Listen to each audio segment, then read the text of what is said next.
Dear students, today we'll do the fourth chapter of Beehive book for the students of ninth class, and the title of the chapter is A Truly Beautiful Mind.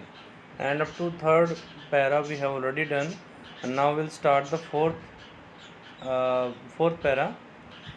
But Albert Einstein was not a bad pupil, लेकिन Albert Einstein एक bad pupil नहीं था. It means he was not a bad student.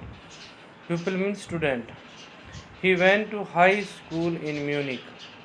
वह Munich के high school में गया. Where Einstein's family had move when he was 15 months old. जहाँ जिस स्थान पर आइंस्टाइन की फैमिली जब 15 महीने का था तब वहाँ चले गए थे. कहाँ चले गए थे? यानी कि म्यूनिक के स्थान पर रहने चले गए थे, और उसी स्कूल में जो है वह वहाँ चला गया था पढ़ने के लिए. And scored good marks in almost every subject. और लगभग हर सब्जेक्ट में इसके अच्छे मार्क्स आए. Einstein hated the schools regimentation. Einstein को स्कूल का जो रेजिमेंटेशन है, यानी कि जो मैनेजमेंट था, वो अच्छा नहीं लगा. अनुशासन अच्छा नहीं लगा. रेजिमेंटेशन का मतलब जो डिसिप्लिन था वो उसे अच्छा नहीं लगा. And often clashed with his teachers. और अक्सर वह अपने टीचर के साथ में क्लैश करता था. उसकी कहा सुनी नोक झोंक होती रहती थी.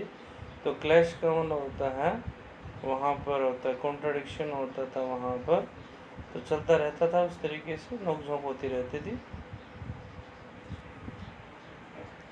At the age of 15, Einstein felt so stifled there that he left the school for good.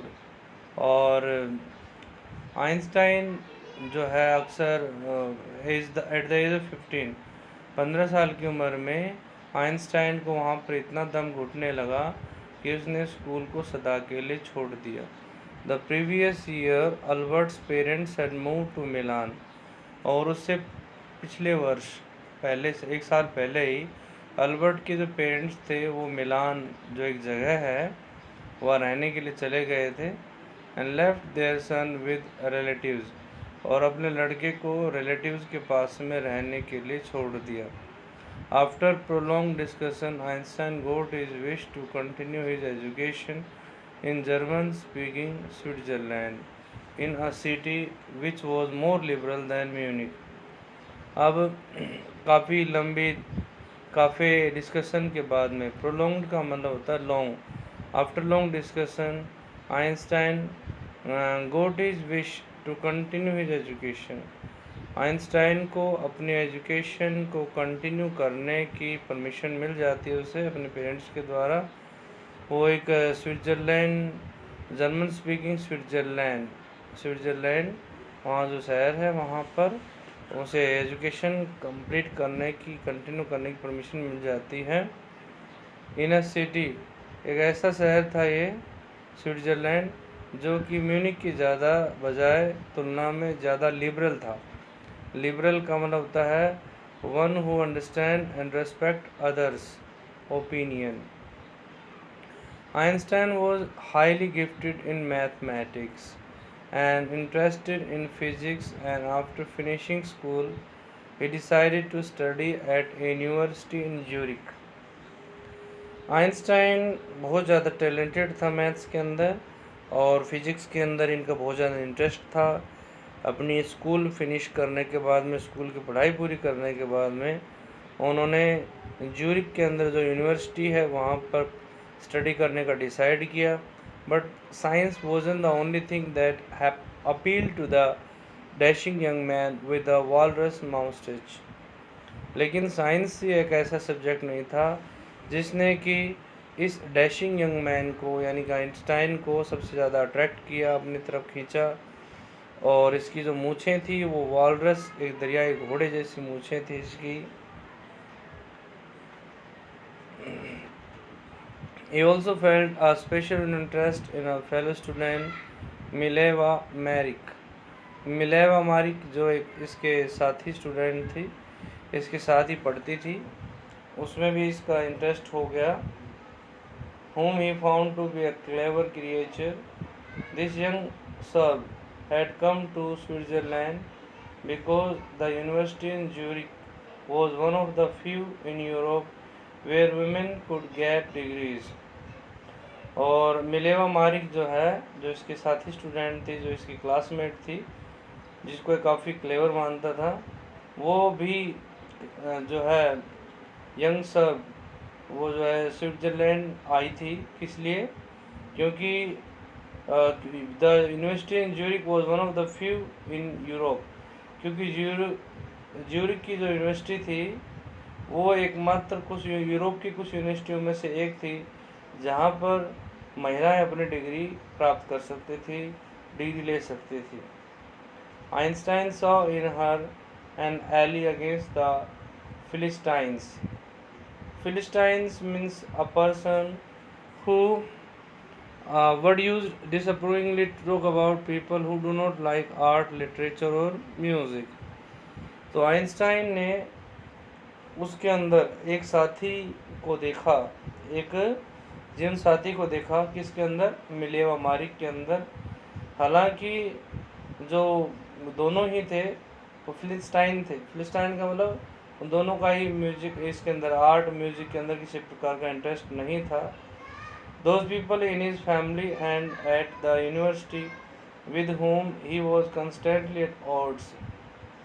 और सभी लोगों ने, जो उसके मित्र थे, फैमिली मेम्बर्स थे और यूनिवर्सिटी के अंदर जो लोग थे, जो जानते थे एक दूसरे को, वो सभी मिलने के बाद पता चला कि उसका म्यूजिक वगैरह में, आर्ट्स वगैरह में कोई इंटरेस्ट नहीं था, मिलेवा मारिक का इंटरेस्ट नहीं था। The couple fell in love, इन दोनों में प्यार हो जाता है। Letter survive in which they put their affection in two words, वो लेटर आज भी हैं जिनके द्वारा उन्होंने अपने प्यार को जो है शब्दों में बांधा, शब्दों के द्वारा व्यक्त किया, एक्सप्रेस किया। मिक्सिंग साइंस विद टेंडरनेस, जहाँ पर उन्होंने साइंस के स्टूडेंट होने के बावजूद भी उन्होंने इतनी टेंडरनेस के साथ, इतनी नाजुकता के साथ में, डेलिकेट के साथ में उन्होंने अपने प्यार का इजहार किया। रोट आइंस्टाइन, आइंस्टाइन ने लिखा, how happy and proud I shall be when we both have brought our work on relativity to a victorious conclusion. कहता है कि कितना खुश और प्राउड मैं होऊंगा जब हम दोनों मिलकर के जो हमारा काम है रिलेटिविटी के ऊपर, उसको हम सक्सेसफुल करेंगे, विक्टोरियस कंक्लूजन पे लेके जाएंगे, तो उस दिन मैं कितना खुश होऊंगा और कितना मुझे प्राउड फील होगा। यानी कि वो मिलेवा मारिक के साथ मिलकर आइंस्टाइन रिलेटिविटी के सिद्धांत के ऊपर जो काम कर रहा था, जो इसका रिसर्च वर्क चल रहा था, उसको सफल करना चाहता था, उसमें सफल होना चाहता था। In 1900, at the age of 21, Albert Einstein was a university graduate and unemployed. At the age of 21, in 1900, Albert Einstein एक यूनिवर्सिटी ग्रेजुएट हो गया था, यानी कि उसने अपने ग्रेजुएशन तो कर ली थी, लेकिन अभी भी अनएम्प्लॉयड था, बेरोजगार था। He work as a teaching assistant, और एक टीचिंग असिस्टेंट के रूप में वो काम करता था। gave private lessons and finally secured a job in 1902 as a technical expert in the patent office in Bern। और उसको प्राइवेट लेसन्स दिया करता था, यानी कि ट्यूशन पढ़ाया किया करता था, और आखिरकार उसे 1902 के अंदर एक जॉब मिल जाती है एक टेक्निकल एक्सपर्ट के रूप में। और ये बर्न के अंदर, burn is the name of a place, patent office होता है, वहाँ पर इसे काम मिल जाता है। पेटेंट क्या है? A document which gives the rights of an invention to an inventor. तो पेटेंट ऑफिस था जो कि जो इन्वेंटर हैं उनको इन्वेंशन का राइट देता था, अधिकार देता था, ऐसे ऑफिस में काम किया करता था। While he was supposed to be assessing other people's inventions, Einstein was actually developing his own ideas in secret। जबकि ये उसे एक्सपेक्ट किया जाता था कि वो दूसरे लोगों के इन्वेंशंस को, आविष्कार को एसेस करे, उनको इवेलुएट करे, लेकिन आइंस्टाइन एक्चुअली अपने खुद के आइडियाज़ को बड़े ही सीक्रेट तरीके से वो डेवलप कर रहा था, उसमें वो ग्रो कर रहा था। He is said to have jokingly called his desk drawer at the work the Bureau of Theoretical Physics। और कहा जाता है कि उसने एक बार मजाक में अपनी जो डेस्क थी काम के स्थान पर, जो वर्क प्लेस के ऊपर जहाँ पर काम करता था, उसने मजाक में अपने डेस्क को कहा था कि ब्यूरो ऑफ थियोरेटिकल फिजिक्स, कि थियोरेटिकल फिजिक्स की ब्यूरो है। ब्यूरो का मतलब होता है टेबल से है। One of the famous papers of 1905 was Einstein's special theory of relativity।